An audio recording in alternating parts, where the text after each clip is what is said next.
RESTOMOD 101. Hey, welcome back to RESTOMOD 101. Today we're at Geared for Speed. Lenny's a shop owner. He was referred to us because we're told he's an expert with vintage Lincolns. And this shop, they're the ones to go to for any hot rod, muscle car, classic car builds. We're gonna go inside, we'll talk to Lenny. Our goal is for him to handle the suspension. We want this car to sit right and we want it to ride right. So he's gonna tell us what we should get, what we should avoid, how to do it, what not to do. Let's go figure it out. What's up, man? What's up, man? How you doing? Doing good. Good. Man, I see you got the 63 up on the rack. Yeah, we got her up there finally. Yeah, So. I appreciate you helping us out with her. I got another request though. Okay. I love the hesitation in your voice. Well, you know. Yeah. It's a Lincoln. It's a Lincoln, I get it. And it's for the Lincoln. What I want to see is if you can help us with the suspension. Yeah. We want it to ride right and we want it to sit right, but here's the trick. We don't want to do bags.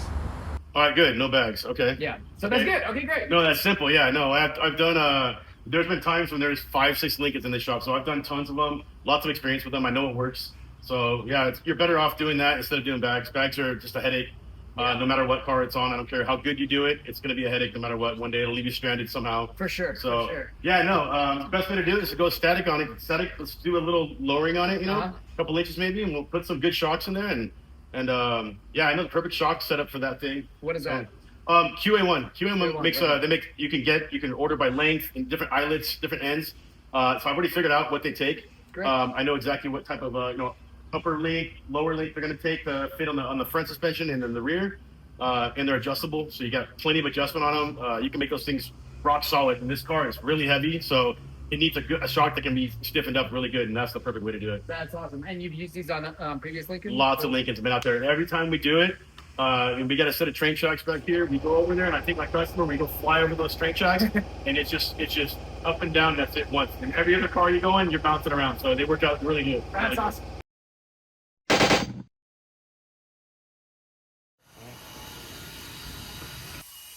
How long have you been working on Lincolns? I've been working on Lincolns for probably about nine years now. You get one of them, and then they all want to bring them in. You get a lot. It's like the Pied Piper, right? They Yeah. just start following. every time. They're not an easy car to work on, but once you get them, get used to them, they're not so bad.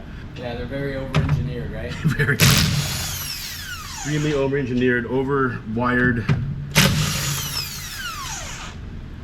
but definitely desirable.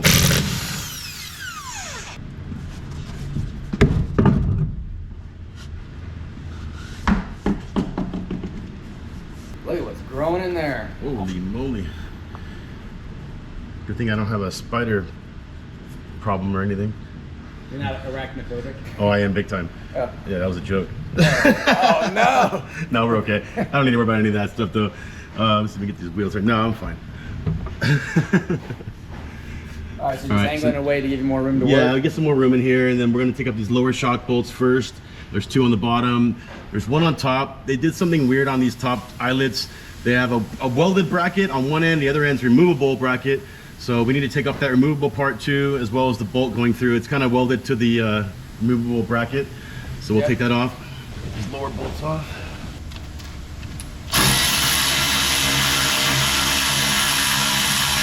So the upper's got a big, like the 3/4 nut on it. Like I said, the bolt is attached to this outer plate. You'll see it when I get it off here.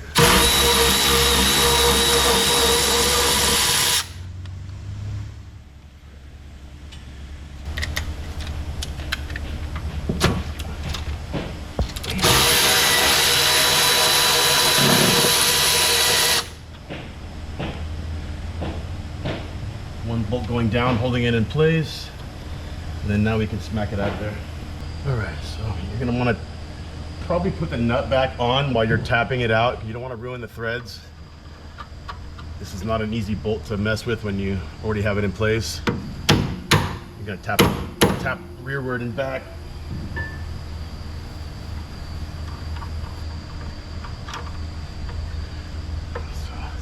And now your shock will come out once you get this pin out of the way.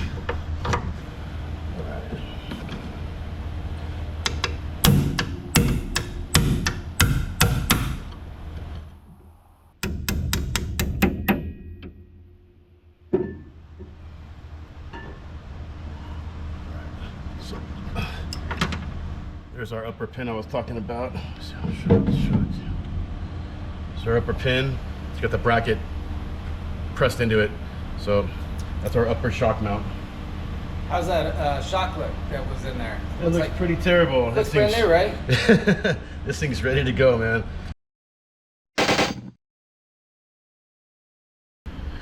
All right, so we're gonna remove the lower bushing out of the shock so we can insert the bar pin we got from QA1. These are a little bit challenging to do. They're a one-piece design. They're like a Delrin, kind of hard rubber, almost Delrin bushing. They might be Delrin, so they don't come out very easily. We're gonna cut basically a couple sections of it on one side and just push it out the other side.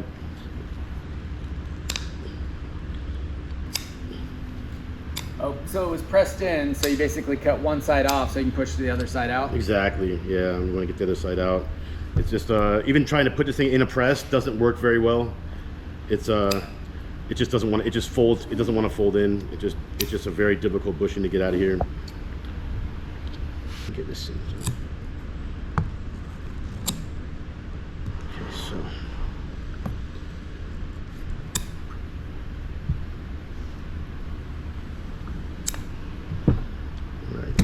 All right, so we're gonna get this knife in here. We're gonna try to cut this shoulder off right here. You really gotta get that all the way up to the end of the aluminum there. There we go. Watch those dados. Oh yeah, gotta watch your finger, that's for sure.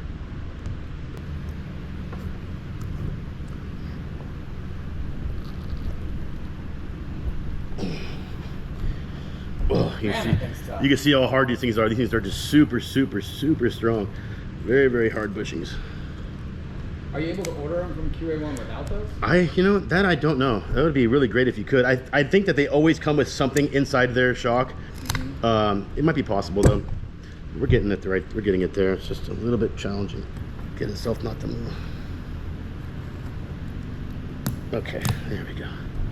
Once we get that out of the way, you can use like a socket. Pop her through. Yeah, get this thing out of here. It's super, super hard bushing. So, a couple little marks on there. Now we're gonna take our bar pin. Gotta disassemble it. This is how it comes from QA1. They just take the snap rings out. All right, we got these snap rings removed finally. Yep. And then we're gonna go ahead and these things they go in pretty easily. They are a little tight, so you're gonna have to start them somewhat straight. It'll kind of go in the first section there. There is. On the inside of here, there is 2 grooves for a snap ring here and here. That's what holds in the small, heim right here. So get that started right there, and then the rest has to be kind of smacked in with a socket. So we're gonna put this over here. I think we can do this by holding it. Give it a light tap. It'll start going in there. It's not a press fit. It's just a tight fit.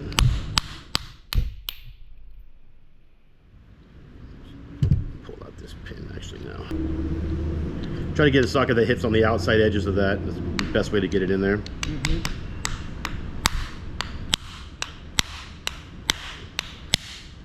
There we go. All right.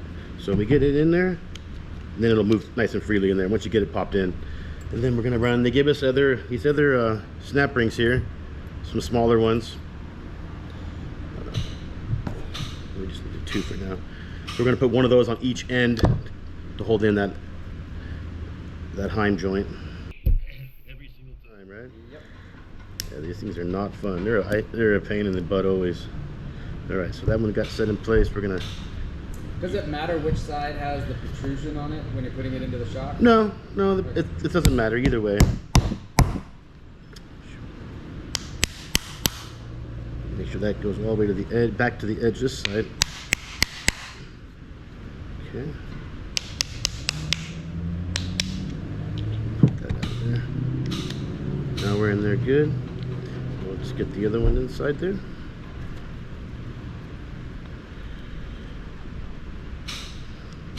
It's a really tight fit, so gotta have a little bit of precision.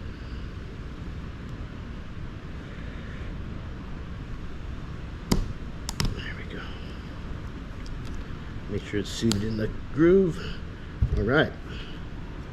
Now we can slide in our pin and then reinstall our snap rings onto here.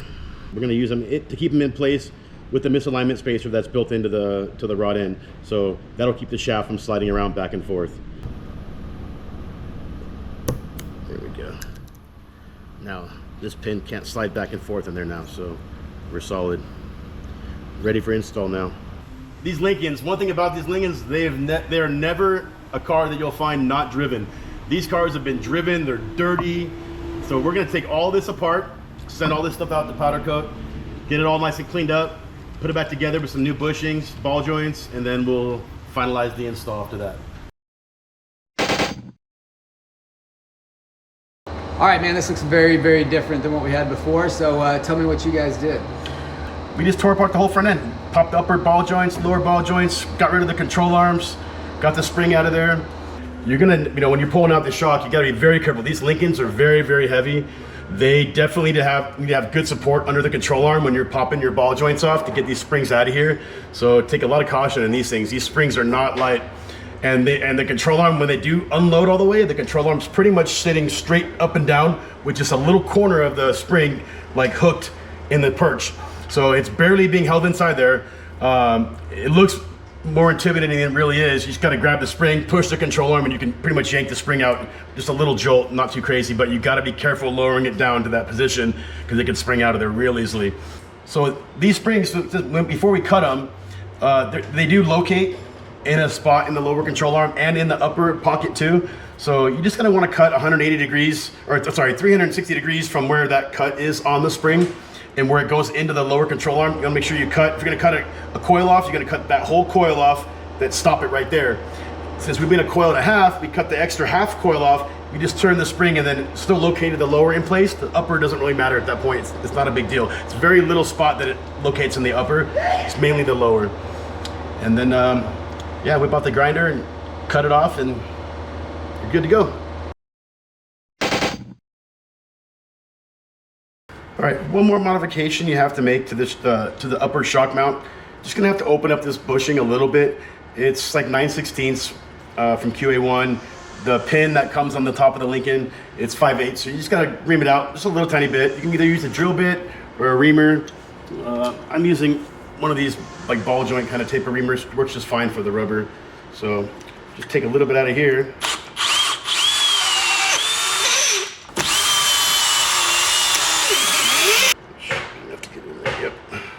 So, once you know that's gonna get in there. Okay, so if you're on a lift, you're gonna wanna obviously support the rear of the car with the pit jack. You're gonna have to put quite a bit of pressure on here, and if you don't, it'll lift up off the rack. So we got the rear supported right in the center of the car, and we have our hydraulic pit jack right here. So you're gonna wanna have it out as far as you can to the front of the control arm to get a better ratio on the leverage, because it's not gonna be easy. Like I said, these are really, really stiff springs. So I'm gonna head and just go up with it. So keep an eye on your car lifting off the rack. That's most important. See, they compress a lot easier now with the springs, with the actually coil and a half cut out of it. A lot easier to push up. If it wasn't, then it'd be a little more difficult there. So we're gonna set the preload on the shock for the compression. We're gonna do that now, so it's not in the way of so the spring's not in the way. You're gonna go clockwise. Clockwise is gonna make it a stiffer shock, pulling down on. So we're gonna go all the way stiff, and then we're just gonna back off like 4 clicks. There's like 18 settings on these shocks, so about around the 14 setting range. That's perfect for ride, or for a good comfort ride. Anything looser, it's gonna be springy and bouncy. Anything stiffer, it's gonna be just too rock solid. Not enough room here. Almost there. You're gonna want to go up just enough to where you can get the pin through it, about right there. And then you're gonna probably have to use, since we powder coated everything, we're gonna just use probably some pliers to pull it together. We don't want to beat on it with a hammer. It's got to get it in that bushing. I'm just gonna use some good channel locks in there, just to pull it together tighter, get it inside that bushing in the shock. Did you core out enough of the shock? I'm sorry? Did you core out enough? I think so. Yeah, I think it's just yeah, there. It's just bumping into the other side with the threads and all. It's just hard to get through there. It should be going through enough, I think. It's coming through. And when you core it out, Yeah. how tight do you want that to fit in there? Like, should you have to force it through, or should it be able to move freely? No, you want it to go in pretty tight. You want to be able to have to force it through. If you go too loose, then it's gonna wear out even faster. It's gonna end up falling apart. So you want to make it nice and tight still. It was a tight fit from the factory. There it goes. There it is. All right, you just got to get through enough to get their nut on there. Grab a couple threads. And then tightening the nut will cinch it in. Tightening the nut will suck it all back together. Yep. But you're gonna want to just get the nut started on here first, and then you got to line up this bracket that we were just pinching on there. It's gonna, it bolts straight down to the top of the spring hat. When we took a shock out of there before, we had to take off that bolt to get that bracket out of the way.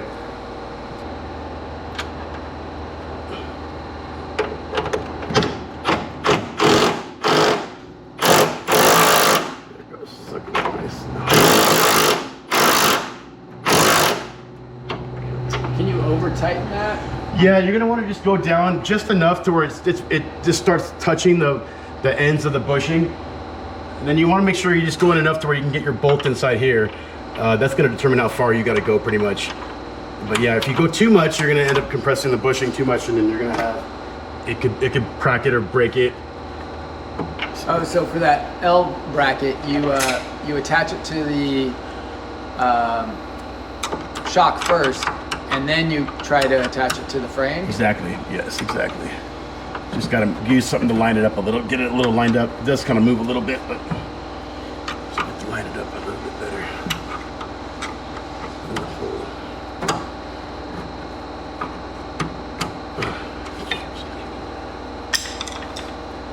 Got a little bit too tight.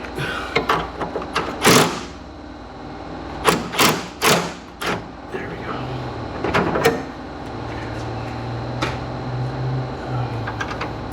There, now we can get it in there. So get this bolt started right here. Once that's just started, then you can tighten up the big bolt on the side on top. That'll suck it in right there. And this bolt actually only bolts down so far. The shoulder on this thing will stop it against this bracket here. So when you tighten up this nut, it's gonna go to where it wants to go, and it's gonna stop when it's ready to stop. Can't really over tighten the upper one. That's what's good about that. Upper mount. And is that shock directional? Like, does it matter which way it's facing when you put it in? So you're gonna wanna keep the shock, the knob, the adjustment knob, probably facing towards the outside of the car. That way you can get in there and you can adjust it. It's just a little bit tricky, but you can get in there with your fingers if you needed to, like, loosen up the compression on it. So directional as far as the body goes, you should keep it out towards the outside, the adjuster, so you can access it. But it is accessible. All right, and buttoning it up, I'm just gonna throw in the two bottom bolts. We already have the shock aligned. It's just like this, like the factory one. It's gonna line up with the two bottom bolts real easily. So get that one thrown inside there.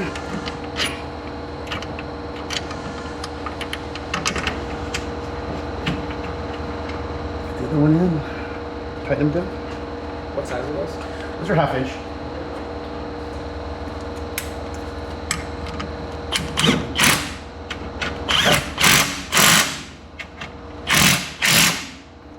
Is there a torque spec to put those on? Or? Not really, just normal tightening down, like on any kind of other suspension bolt.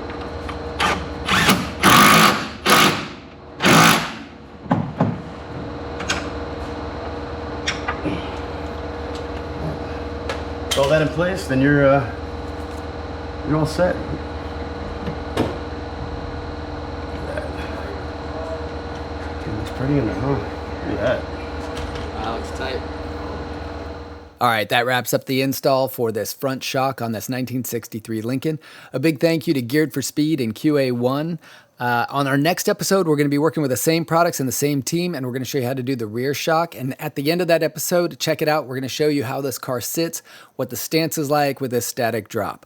Make sure you like and subscribe. Hope you learned something. Hope you liked the episode, and we'll see you on the next RESTOMOD 101. RESTOMOD 101.